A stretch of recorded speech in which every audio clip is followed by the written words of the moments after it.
सविस्तर बातमी पाहूयात। महाराष्ट्रात सध्या शेतकरी मोठ्या आर्थिक अडचणींचा सामना करतायत आणि त्यांना पीक विमा भरपाईमध्ये केवळ 2 ते 3 रुपये मिळतायत। तर दुसरीकडे नागपुरात होणाऱ्या हिवाळी अधिवेशनाच्या तयारीसाठी सरकारी यंत्रणा मंत्र्यांच्या बंगल्यांच्या दुरुस्तीवर कोट्यवधी रुपये खर्च करतायत। कृषी मंत्री दत्तात्रय भरणे यांच्या नागपूर येथील रवी भवनमधील बंगल्याच्या दुरुस्तीसाठी 1 कोटी रुपयांहून अधिक खर्च करण्यात येतोय। तर विधान परिषदेचे सभापती राम शिंदे यांच्या बंगल्यासाठी देखील 1.25 कोटींचा खर्च मंजूर करण्यात आलाय। त्यामुळे अवघ्या काही दिवसांच्या अधिवेशनासाठी कोट्यवधीची उधळपट्टी कशासाठी असा सवाल करण्यात येतोय।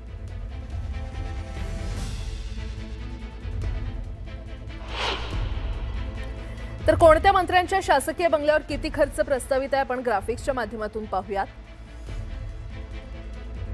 मुख्यमंत्री सचिवालय हैदराबाद हाऊस त्याच्यावर 2 कोटी सिलिंगचं काम करण्यात येणार आहे।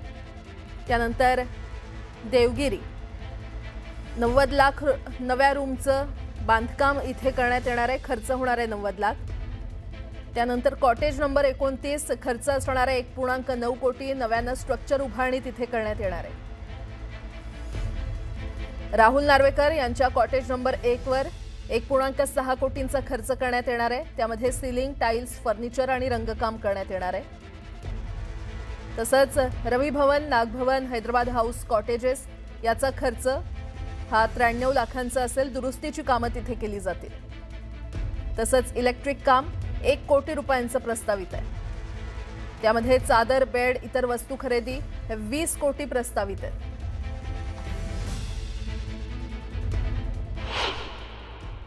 नागपूरला 8 दिवसाचं अधिवेशन आहे आणि त्या अधिवेशनासाठी एका बंगल्यावर 1.5 कोटी रुपयाचा खर्च तिथे केला जात आहे।